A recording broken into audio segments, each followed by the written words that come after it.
50 साल बाद बांग्लादेश में आने का मौका मिला है। हाँ, আজকে তো এখনো একদিন সময় আছে, একদিন আগে আসার কারণ কি? আগে আসার কারণ হলো যে একটু ভালো জায়গাটাকে যদি পাওয়া যায়, জায়গা তো নির্ধারিত থাকে। সারা বিশ্বের ধর্মপ্রাণ মুসলমানদের জন্য সর্ববৃহৎ অর্থাৎ দ্বিতীয় সর্ববৃহৎ মহাসম্মেলন বসতে চলেছে বাংলাদেশের গাজীপুরের তুরাগ নদীর তীরে অর্থাৎ টঙ্গী ইজতেমা ময়দানে। দর্শক, এই ইজতেমা ময়দানটি যুগ যুগ ধরে এখানে কিন্তু এই ধর্মপ্রাণ মুসল্লিয়ানদের সমবেত স্থল হয়ে উঠে এসেছে। 1966 সাল থেকে এ পর্যন্ত এখানেই কিন্তু ইজতেমা হয়ে আসছে। আপনারা জেনে খুশি হবেন যে এবছর এই আমাদের গাজীপুরের তুরাগ নদীর তীরে অর্থাৎ টঙ্গী ইজতেমা ময়দানে 58তম এই বিশ্ব ইজতেমা অনুষ্ঠিত হচ্ছে। প্রথম অবস্থায় এই বিশ্ব ইজতেমা 1 পর্ব, পরবর্তীতে 2 পর্ব, এখন এই বছর 3 পর্বে এই বিশ্ব ইজতেমাটি অনুষ্ঠিত হবে। এটা হচ্ছে গাজীপুরের টঙ্গীর বিশ্ব ইজতেমা। সোমবার দিন আসছি, ছাত্রীরা আজকে হচ্ছে পেশাবার গাড়ি চলবে। আমি সোমবার দিন আসছি। এই মাঠে আসছেন কতদিন আগে?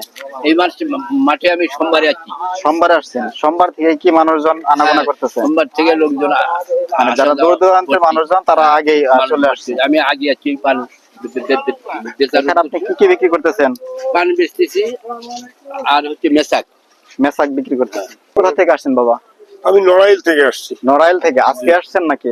গতকাল রাতে। গতকাল মানে রাতে? গতকাল মানে 12:30টায়। আচ্ছা, একাই আসছেন কি? না, আমরা তো জামাইতে। সরাসরি বাসা থেকে আসছেন নাকি কোথাও? না, আমি বাসা থেকে আসছি। অনেকেই আবার আপনার চিল্লা দিয়ে আসছে এরকম।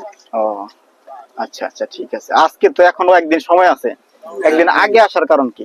আগে আসার কারণ হলো যে একটু ভালো জায়গাটাকে যদি পাওয়া যায়, জায়গা তো নির্ধারিত থাকে, তারপরেও আমরা একটু আগে আসলাম, নিরিবিলি বিছনা টিছনা করতে পারছি আর কি। ঠিক আছে। এখানে কি বিদেশিরা আসে জানেন? হ্যাঁ, বিদেশিরা আসবে তো মনে হয় কালকেই চলে আসবে হয়তো। 31 জানুয়ারি, 1 ফেব্রুয়ারি, 2 ফেব্রুয়ারি হবে প্রথম পর্বের কার্য, আর দ্বিতীয় পর্ব শুরু হবে 3 ফেব্রুয়ারি, 4 ফেব্রুয়ারি এবং 5 ফেব্রুয়ারি পর্যন্ত চলবে দ্বিতীয় পর্বের কাজ, এবং তৃতীয় পর্ব অর্থাৎ শেষ পর্ব হবে 14, 15 এবং 16 ফেব্রুয়ারি।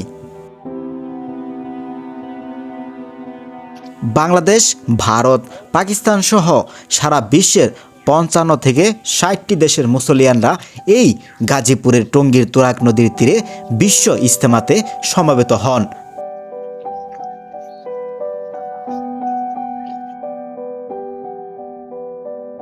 পাকিস্তানের সেই বিখ্যাত মিষ্টি পেহেলোয়ান মিষ্টি রাউরি কিন্তু এবছর বাংলাদেশের এই ইজতেমা ময়দানে দোকান পেতে বসেছে, এবং তারা থাকবে একেবারে তৃতীয় পর্ব পর্যন্ত।